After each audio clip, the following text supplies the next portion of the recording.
Just kind of going over my full loadout for CQB.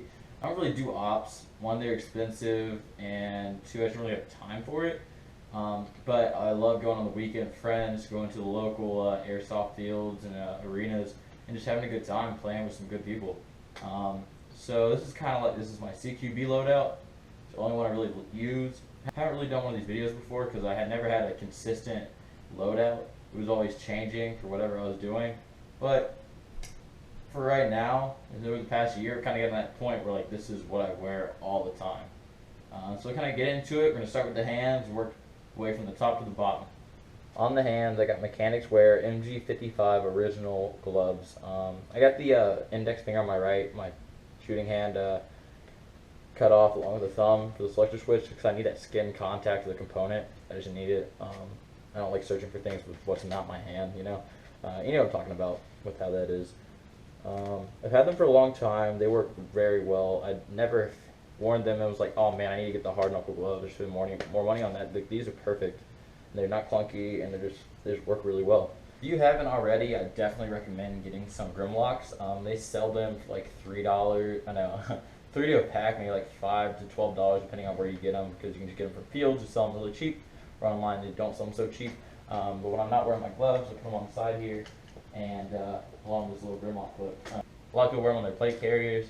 They will put them on here and like sling their helmet on them and they're not wearing it, but that's just an application in case you've never seen that before. It works really well. Next, onto the head. On the head, we got the Emerson Fast helmet, the PJ style in black. I got the PJ style because, like I said, I play CQB, it gets pretty hot, and it ventilates really well. The Condor goggles, I got black, clear, and yellow lens came with it, and they work really well if you take the foam out of the bottom. So some places don't let you do that because it's like not full seal, but if you don't want them to fog, you can do that, and it's better than spending like $70 on goggles when you can spend like 12 or 15 and get these. And they work really well. Lower face, I got the TMC mesh mask. It does what it's supposed to do. You know, it's just a mesh mask. It took some modifications that I needed to do to it. I'll let you see. To get it to fit my face properly. Just because some people just had an issue, but it was getting in the way with the clip for the helmet. So it was just kind of causing issues. But as you can see, it's just paracord and some spandex bands.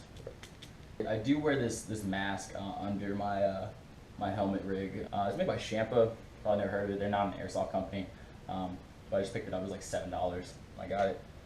Moving on to my rig, my setup. I got the Emerson JPC as the base. It's got the fake zappies in it. It came with it. I got it in black because I wear all black for CQB. And on it, I got the 10-speed Blue Force gear triple mag pouch. Like everyone knows, a lot of these. Everyone knows that the 10 speeds are good because they have like, when you pull the mag out, they'll compress. It's not a huge difference, but it does help. It gets things just flowing a lot better, and they're super light. Use helium whisper technology for their fabric, where I guess it's just super light and really strong, which is great. Is what you need. When I run my mags, I'll do the first two facing the normal way for my normal reload, but then this other one's usually inverted just in case I need to do an offhand reload. I got a Matrix admin pouch. I didn't get it thinking it's going to be this big. It's a lot bigger at the pocket tucked into it actually right now, so it's smaller, which works well. I just needed something for Velcro and something to put my phone in for games and maps if we ever do anything like large scale. Got a little IR patch here just in case if someone sees my silhouette and they don't see me, they have a better chance of seeing me. But the Blue Force Gear single mag pouch for a pistol mag. Right now I got my knife in it. You don't really need an airsoft for anything, but you also don't really need a tourniquet for anything in airsoft. So at the point where you need a knife, it's kind of the same extreme of where you would need a tourniquet. So it's just kind of the same thing. It's just on there in case I need it. The Evo double stacked M4 mag pouch, but I use it for Thunder Beast. Doesn't really get in the way too much because, you know, I shoot right-handed, so my arm's already gonna be up anyways. So it's not an issue. Just there for my Thunder Beast. This one's busted already. I banged it. The Matrix push to talk here for comms when I run comms. We do occasionally for the guys I play with, but for the most part it's just there in case I need it. And it doesn't get in the way, so I just leave it on there when I'm not using it. On the back of the Matrix dump pouch that I use for my air rig, it works really well. It was like $12. You can get it online really cheap. and just put in some rubber bands in like I did, and it cinches it down really well. And it has 2 straps of for molly weaving on it, so it's just easy to throw in the back. When I first started playing, a lot of y'all know if you play with me, I was wearing that chest rig, but there was nothing on the back where I could mount something, so I had to get this JPC, this like kind of smaller 4-plate carrier, but has still mounting potential on the back and isn't something one of those where's the chest rig, but it's something there for like hydration if you want to mount something. But this is what I went for, and it works really well. So moving on to my gun. So I have the KDOA SR5. I got it from a friend. He was getting out of airsoft, and he sold it to me for $200, which was a good deal from what I was told from people telling me I should buy it. Inside of it is actually a Wolverine S&P. I did the installation myself. It's really easy. You can do it. There's videos online if you need help on the rifle. Go from front to back. This is, I don't know who makes this. It's just a mock suppressor. It makes like a non-intimidating noise, but just louder, which I like for CQB, and it's just more distinct. I went ahead and put 2 matrix lights on there just because if you have 1 light, go ahead and put 2 on in case you want to, if you have it lying around. Because people were like, "Why do you need 2 lights? It's like overkill." I was like, 1 light's enough to blind you, so 2 is just letting me see better. Got UTG bumps on it for the rail guards, and a Mach EOTech. It's not real. It lights up, but it's just there for show, to be honest. I did the paint job on there, just snakeskin on that side, and then leaf foliage on the other. Got the Magpul foregrip right here, Magpul pistol grip here, and the build how to get this one too. With the 2-point sling attachment on the buffer tube, and this is just stock 5-point adjustable butt stock. I think that's about it for the rifle. Worth mentioning, I ordered the S&P from Amped Airsoft.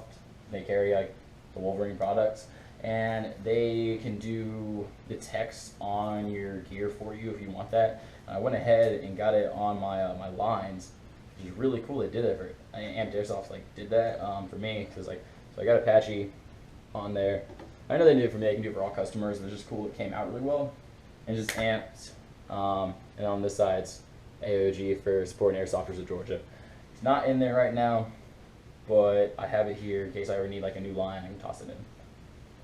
Things I got this Magpul. It's like 1st gen 1-point sling attachment. It can be 2-point, but I just modded it so it's just 1 point is all I need.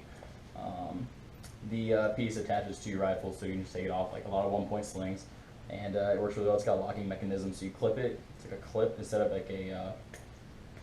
buckle. It's really good. It's metal components, and it swivels, so it stays on really well. Just got this Condor dump pouch, painted it black. We got green originally, and I like the way it came out. Used for CQB, it works for the job it's supposed to do, and that's all really to say about dump pouch. You need one to discard magazines when you're done with them, and so you can reload. I have the Matrix 1911 pistol holster. It's for belt mounting. I used to use side of the thigh mount, but it really just got in the way. More so like it was more cumbersome than like, and how an E-pad gets annoying. It's like that, and I just kind of keep everything up here. It's like a faster draw for me, at least, and it's just my preference right now. I have 2 carries for my sidearms. I have 2 sidearms I use in CQB. I have the WeTech 1911 with the Marine Corps engraving, the Eagle Globin anchor on the pistol grip. And I also have the KDOA Mark III, which I also bought from a friend. I got it about $75 cheaper than what it would be coming out of the warehouse or from a manufacturer. And they're actually 2 of my favorite pistols I've ever had. I'm a huge 1911 fan. I love them more than Glocks. I think the P226 is next after my 1911 fascination. But they both work really well. I just keep them in case it's a pistol game, we're going to dual wield, and one messes up. It's good to have a backup. So I primarily, in KWA makes quality products, I kind of just keep it consistent with the gear I use. So as far as the rest of my gear goes, I have a true spec, the multicam black combat shirt. I'm waiting to get this for a long time. People who play with me, you know that I usually wear invert paintball jersey. It's black and I did an urban camo. Getting into October, it's going to start getting cold again. I needed something that was going to work better and keep me warm in cold environments better than this jersey. It's really breathable and it works so great, but when it's cold it does not work as great. It's better to have something else, and I want to go ahead and get this. TrueSpec makes quality products. I can't really say anything bad about their things. It is more expensive than other routes you can choose to go, but I've been waiting for the black multicam for a while, and I picked it up. Side I just got a multicam American flag aggressing with the APACHE AIRSOFT patch. I got the gray American flag aggressing on the right side. And the proper BDU pants in black, just simple black BDUs.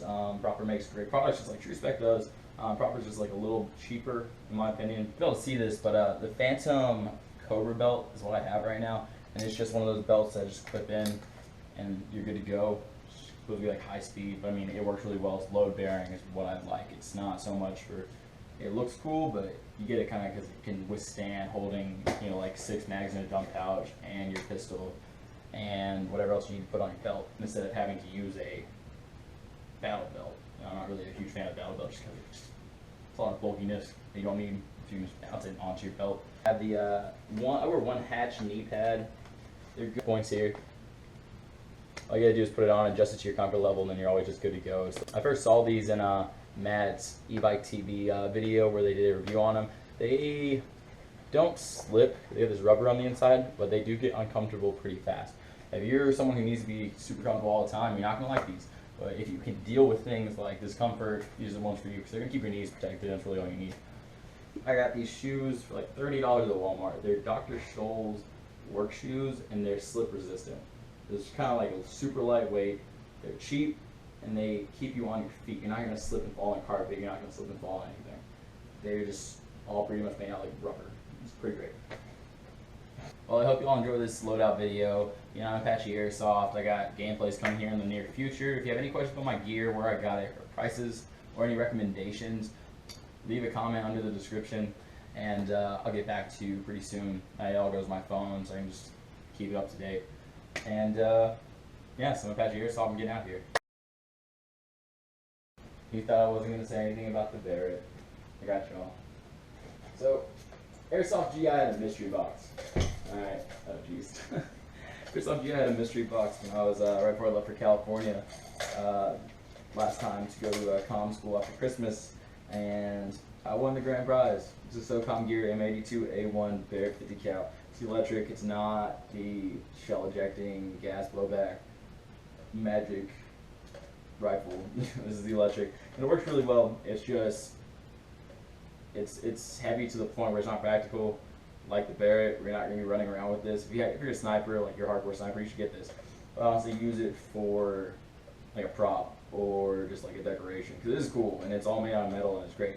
I just don't use it just because it doesn't really fit the need for what I do with airsoft. If you're still here, so I'll let you know. Favorite melee weapon is definitely my Q-Blade I made from Kingdom Hearts. I'm not going to say anything else about this. If you know about Kingdom Hearts, you know how serious this time is getting. Where 3's about to come out. But it's kind of an obsession. It's still getting painted, but made out of foam PVC. That's pretty much all there's to say about that.